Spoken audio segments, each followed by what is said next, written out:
Welcome back to Partnerships Unraveled, the podcast where we unravel the mysteries about partnerships and channel on a weekly basis. My name's Alex Whitford. I am the VP of Revenue here at Channext, and this week I'm very excited to welcome our special guest. Eric, how you doing? Doing fine, thank you. Yeah, I'm excited to have you on. I think you have the most important title maybe at Pax8, given the context of what we've been hearing today at Beyond. Talk us a little bit about who you are and what you do. Yeah, so I'm Eric Mink. I'm based from the Netherlands, and yes, I had one of the first roles within Pax8 dedicated to AI, and one of the first things I did is a lot of market research, of course, and talking to a lot of partners, and building out content, learning and guides for partners, how to have a conversation with the end customer. And we do a lot of pro services around data integration, of course, really important, and it keeps adding up, right? So you're really responsible for AI adoption within the MSPs, right? How they build a process and monetize it, structure, go to market. Yep. That's we were just in the keynote and we were talking about MIPS. Maybe you can explain what that is and what that means for where the market's headed. Yeah. So MIP, of course, is Managed Intelligence Provider, and what we foresee, MSPs transforming themselves into a lot of workflow automation, a lot of agentification of processes, and it's our responsibility, to guide these partners into that whole journey. And Managed Intelligence Provider, that's the future, and it's already here, right? So there is already a lot of automation happening within end customers, maybe what the MSPs don't even know yet, right? So we see a lot of consultancy agencies spinning up, and connecting directly with the end customer, and partners have to act now. That's the message, right, we have here. Yeah, and so maybe to add a little bit of context, what we're hearing a lot is that the market's going to change. We've gone from maybe 10, 15 years ago, we were selling individual vendors, then we're selling some sort of managed service, maybe a gold package one, but now really it's another level above that where we're really trying to drive business outcomes, leveraging AI. Exactly. And so that feels like a lot. That's a big jump, a big move forward. What's the response been like from the crowd today in terms of what are the questions you're hearing from the partners? Yeah, so I was also at the booth, the AI booth on Sunday. I had a whole different conversation than yesterday, and even today is even more crazier, right? So they're all talking about automation. How can I transform? Want to know more? Want to sign up for the data and AI assessment, right? So where they are at that journey. And we of course also had a hard copy of the inflection point document. It's really being hyped right now, and it's massive energy, right? And I think that maybe it clicked a bit with partners, right? So this is where we have to start, and this is how Pax8 got their back, right? So all the way from simple conversational AI to complexity, right? So because I think from an end user perspective, I get it, right? Hey, AI is going to be transformational to how we build and run business. We can do more with less people, which means cost is lower, but also revenue potential is higher. But building a revenue motion, a practice, a security solution around that's complicated. Where would you advise partners to start on their AI journey? Yeah, I have some examples, for example, so the Microsoft Frontier model, you can use a research agent in there to research your end customer, right? And it will identify a lot of automation opportunities. And just take one simple workflow automation maybe, and a PDF that comes into an email box, take that PDF, put it in a finance system, maybe it's an invoice, and take these simple processes and then try to identify with the end customer the amount of hours saved, right? Try to calculate, the average salary of that end customer's company, and then split it in half, and that's your recurring revenue, right? And you also mentioned you as an end user. We have been to a number of transformations already, right? The last 25 years since I'm in the business, but this is impacting every single end user, and we have never experienced that before. And I'm not sure even we will experience this again, right? So this is a once in a lifetime opportunity, at least what I think. And this makes my heart beat, man. I'm a tech nerd and I'm a business nerd at heart, which sort of has made the last couple of days really exciting because there's really cool technology that I think is going to be really transformational, but there's a fundamental shift in how you are able to be successful.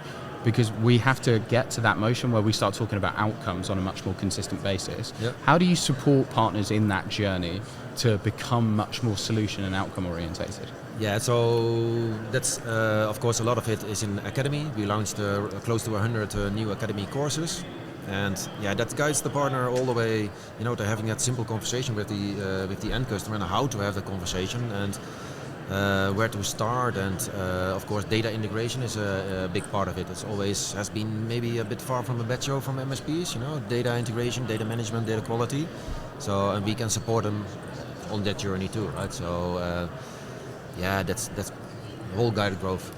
And I know one of the things that we've been talking about today is the sort of AI readiness checklist. Yep. Talk us through what that means and why partners should be actively participating.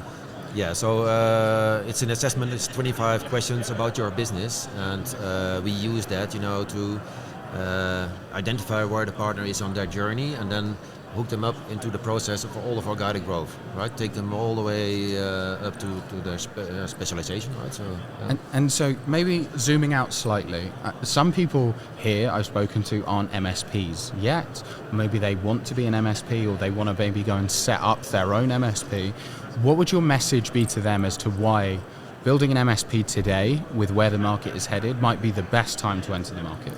Yeah, so with all of this automation and this technology at your fingertips, that's crucial here, right? So we see a lot of workflow automation tools, agentic systems, it's not die-hard coding anymore. Yeah. So, and the opportunity is massive. We will see a big, massive boom of new SMB spin-ups, right? New startups.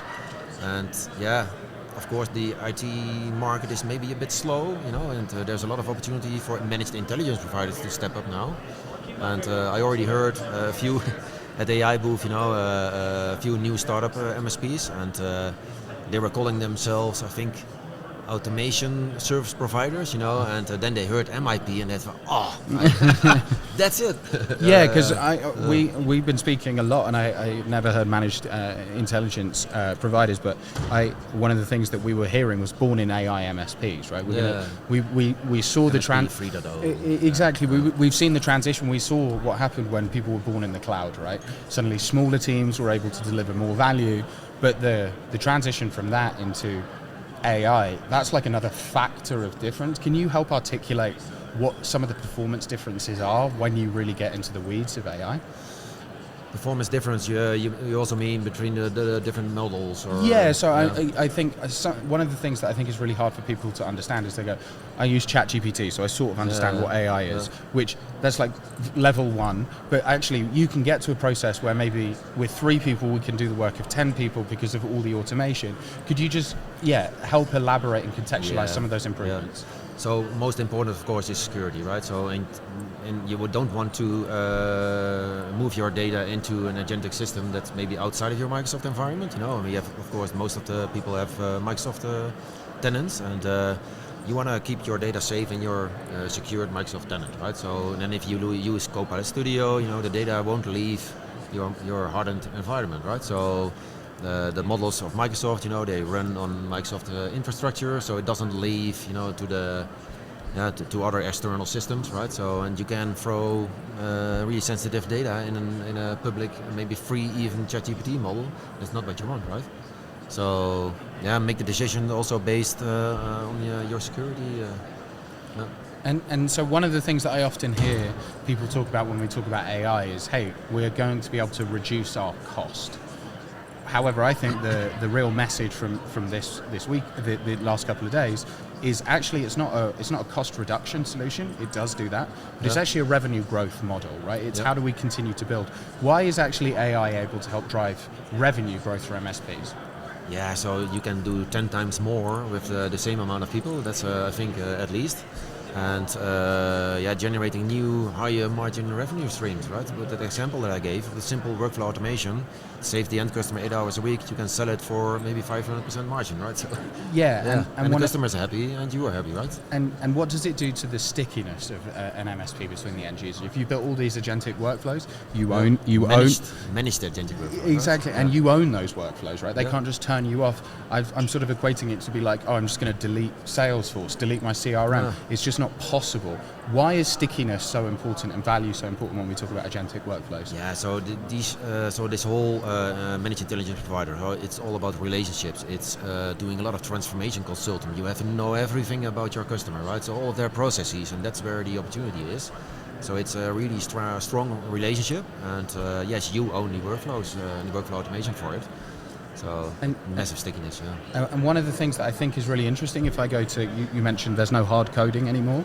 If I go 10 years ago to MSPs, they were very, very technically led businesses. Most of the MSPs I speak to now are also still very technically led, but we are seeing more of a shift to more sales and marketing balanced businesses. Do you think AI is going to help speed that up? Yeah, so if you have all of this low-code, no-code technology at your fingertips, it's even visualized now, you have all of these canvases, you can throw apps on it, you can draw lines in between, and they are integrated. There's a lot of APIs going on in the back end, maybe even MCP, and yes, of course, you don't have to hire all of these really expensive tech experts anymore, right? So it's available to the mass now. And one of the things that I think is really interesting is I hear people talking about it as an opportunity, but also as a threat. Yeah. How do you think partners should be thinking about it? Should they be viewing this as a real opportunity, or should they be very, very worried? I think both. Yeah, but I already mentioned, we see already a lot of agencies spinning up, consultancy agencies connecting with end customers, about their customer processes, and the partners have to act now, and it's maybe a bit scary even for the MSP, to have that first conversation about AI with the end customers. That's what you also see a lot, and that's, I think, also a big part is on us, right, to train these partners to have that conversation. And it's not that hard, right? Once they see it, they click, and then see the opportunity, and then it's lift off, right?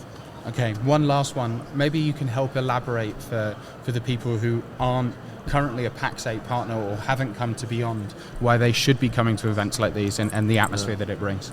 Yeah, of course, I won't be praising Pax8, but the feedback I already get, I've never been at an event like this with this quality content, this quality keynote, right? So, yeah, and our investments, in guided growth and helping the partner on their growth and their transformation and the transformation with their customers, it's a massive investment, and we don't see that with our friends from other companies. Awesome. Well said. Eric, thank you so much, and it sounds like you've got an amazing responsibility helping guide the MSP community through to AI. Yes. Awesome. It's been That's great to have you here, on. Right? Thanks for coming on. Thanks you.